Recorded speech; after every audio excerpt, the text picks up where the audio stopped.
Good evening. Good evening, everyone. Good evening, ladies and gentlemen. Pleasure to see you today. Pleasure to have you today. I'm so glad to see you today. I thank you for tuning in. My name is Jonan Kandwanaho, and I'm the MD at Jonaki Holdings Limited. At Jonaki, we give out loans, we give out credits at affordable rates. That's where we specialize. That's what we do. That's what we're all about. So you can check us out at www.jonakiholdings.com. Maya, it's a pleasure seeing you, man. Glad to have you, my brother. You're always tuned in, and I don't take that for granted. I appreciate your time, and may the Lord reward you for that. And I hope you benefit from this talk and many more other colleagues. So it's a great Friday. Though we are totally locked down, but we are not locked out. Meaning that even if things are turning upside down, that even if COVID is getting out of hand, God is still faithful. God is still faithful. That even amidst the lockdown, we can still progress. We can still do some business. We can still sharpen each other. Iron sharpens iron. We can still learn from each other. Saith Rukutana, you're so welcome. Pleasure to see you. Yes, so we can still sharpen each other. We can still learn from one another. Let this lockdown not put boundaries on ourselves. We have social media. We have media houses that we can use to get in touch with each other, to help each other, to guide each other. Make it a point every day that passes. Ask yourself, whom are you helping? Whose hand are you raising? Whom are you supporting? Even if it's a word of encouragement, that amidst this dark time, that amidst this challenging COVID-19, let us purpose in our hearts to support someone out there. Let us purpose in our hearts. So, and I purpose now to be sharing with you of what the Lord has put on my heart. I'll go right away to today's topic. Firewall between you and your business. Firewall between you and your business. And what informs this topic is many times I've seen colleagues and many times I've seen friends. You cannot differentiate between them and their businesses. You cannot differentiate their monies and the monies of their businesses. And this comes worse actually during this COVID. You find because someone is stuck or someone is not progressing well, he picks money from the business as and when. And that's unfortunate, especially given the intentions with which you started that business. So I want to first define the key word, the key term in there, firewall. So just like you hear it, a wall, and there should be fire in that wall. Meaning that should be the wall that should separate you from your business. There should be a wall between you and your business, and that wall should have fire. Meaning that the time you take a step to tap into the coffers of your business, if you take a step to tap into the drawer of your business, if you take a step to tap into the account of your business, there should be a firewall that should burn your hand to stop you from touching the man of your business. Unless it's a payment like a salary, unless it's an allowance, there should be a firewall between you and your business. And if you're to progress in business, if you're to grow in business, there should be a firewall between you and your business. And that's what informs today's topic. Ask yourself, if you have a business, ask yourself if you intend to start one, how many times have you tapped into the coffers of your business? Now, realize that some of us, or some of the guys out there, do not necessarily even have the accounts where they put business money. And that doesn't matter really. So long as it is business, it should self-account for itself. It should do self-accounting. The money that you have as an individual, the money that you use as an individual, should be separate from the monies that you use to run your business. Because if I may ask you, colleagues, how then are you going to determine whether the business is progressing or not? How then are you going to assess whether you're making progress or not? Whether the business is growing or not? Whether you're delving in debts and whether you're going down the curve or not? It becomes very hard. It becomes very hard. So meaning that you should separate yourself from your business. There should be a firewall between you and your business. If you buy the ICT language, for those who are ICT experts, a firewall is put on a computer to stop threats, outside threats, from entering to the computer systems. If it's a virus, to stop the virus from encroaching on the systems of the computer. That is the essence of the firewall. It acts more or less like an antivirus to stop threats. Meaning that if you do not have a firewall on your computer, if you do not have an antivirus on your computer, the threats will always come in, and behold, your computer is going to crash. Your computer is going to crash. You're going to lose the systems that you have on your computer.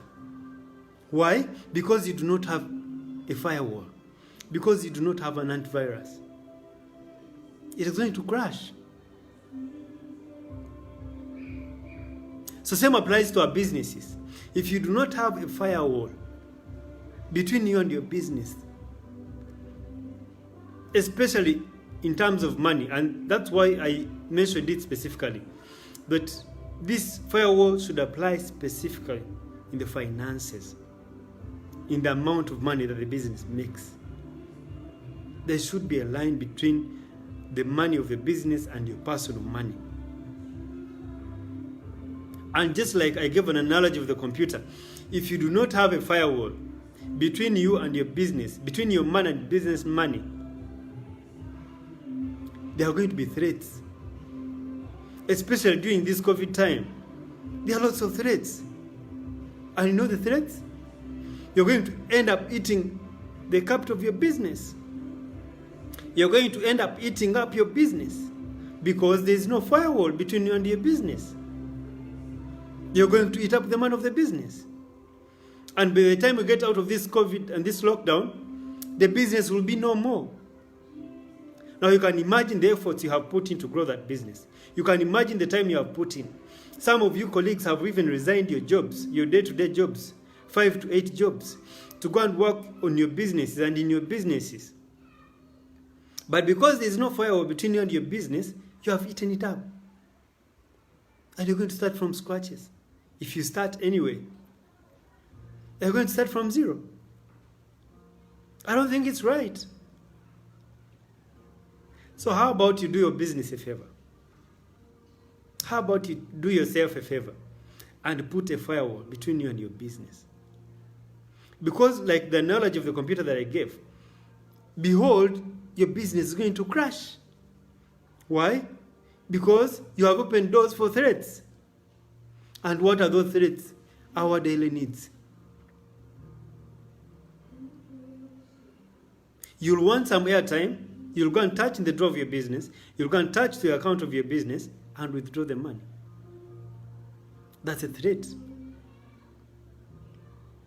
You look at a nice car And because you know you have 100 million for your business on the account, you pick that money and go buy that thing that you desire. And you know what? Those desires never cease. They keep increasing every day.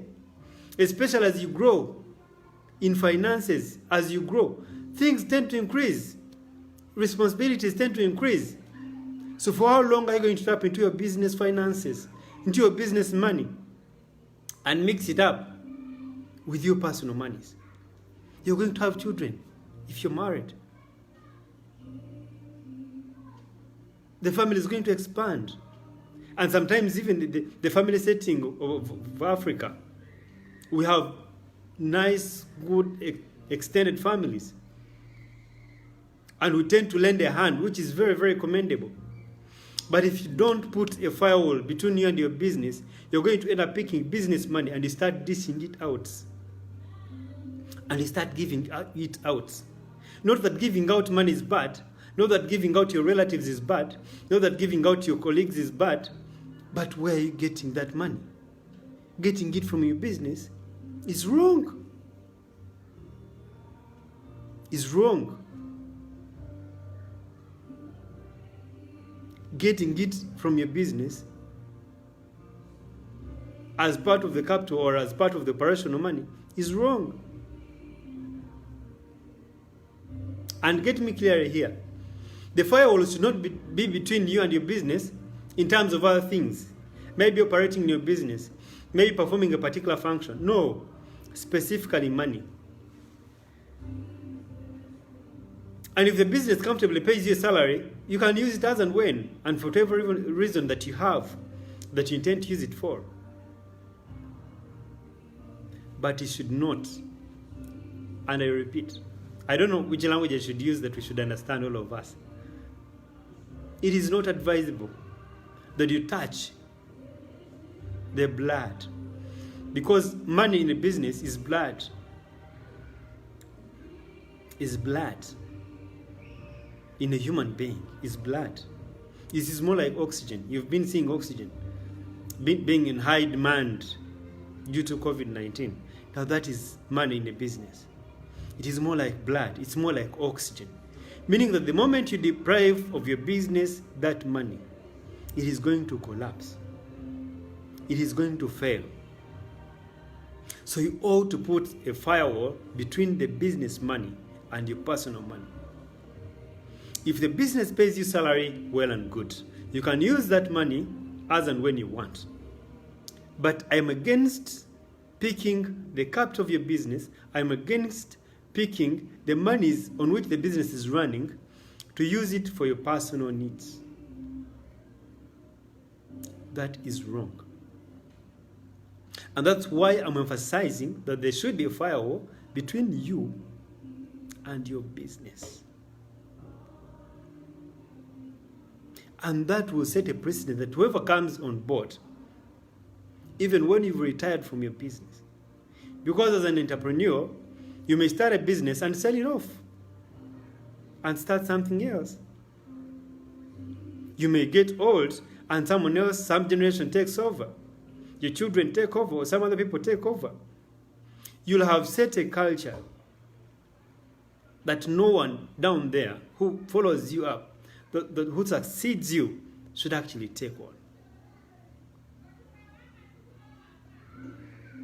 So you need to ask yourself, first of all, if you're thinking that your business is going to run after you, what precedents are you setting for those who are coming after you?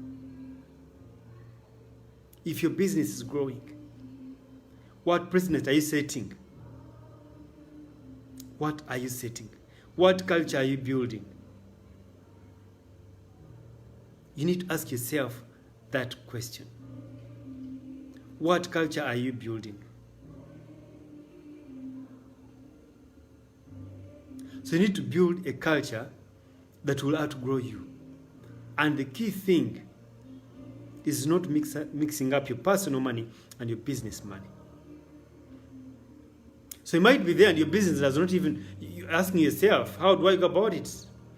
The first starting point, if your business is not registered, formalize it. I remember I shared that a while ago, so I don't need to repeat it right now. Secondly, your business needs to have an account, and that account should not have an ATM. Because like an ATM, it encourages us to withdraw as and when.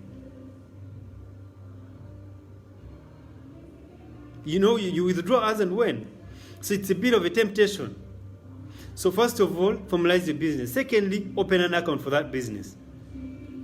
A bank account. And make sure that every withdrawal that is done on the account of the business is for a particular activity that concerns that very business. Is for a particular operation activity. Either to pay salaries, either to do an operation activity, either to buy some things that you use in the business, but not as and when. Not for your personal needs. Not for your airtime, unless it's an allowance. Not for your data. Not for your clothes. Not for your car. Not for your fare. No.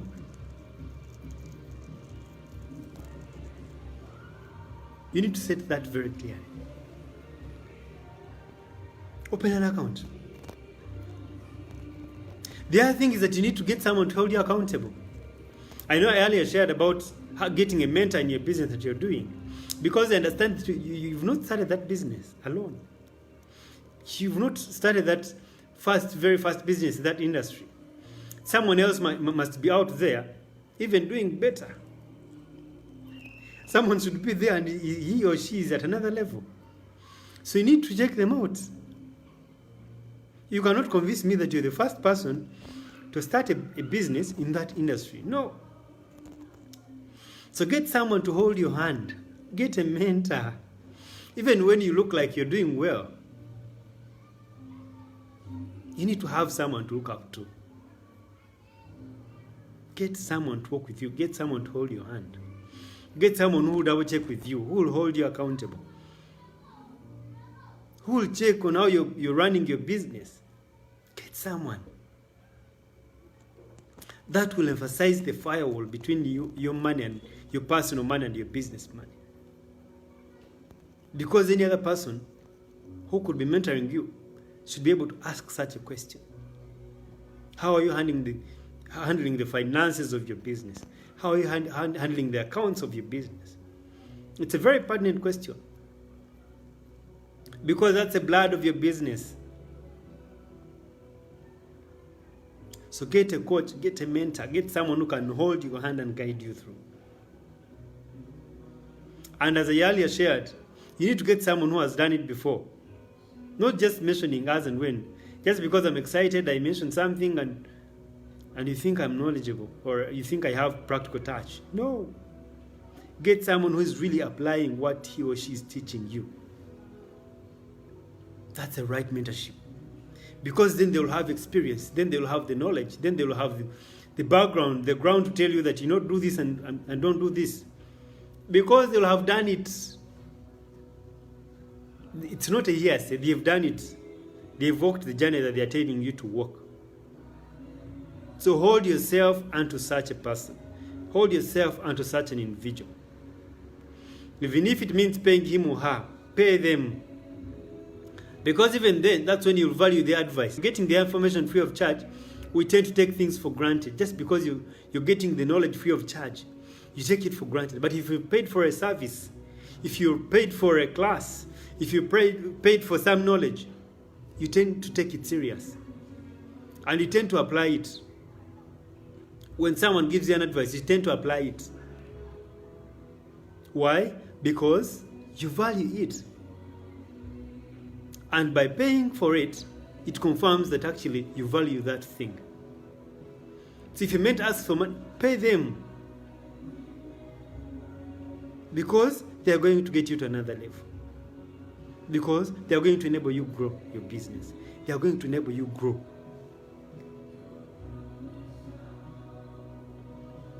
So it's a humble request. It's a humble request. Finally, get an accountability partner. In case you do not have a mentor, in case you cannot afford a mentor, yes, granted, get an accountability partner to hold you accountable. Because you can imagine if you're still in that mix of mixing your personal money and business money, What will happen to the staff whom you have on board? What culture are you teaching them in your absentia? How are they going to progress? They'll also find it very easy to pick from the business money, as and when. A client pays and they pick money as and when. I remember this one time I had issues with one of our staff. After a client paying a loan, guy picks the money, he uses it for something that we are not agreed on.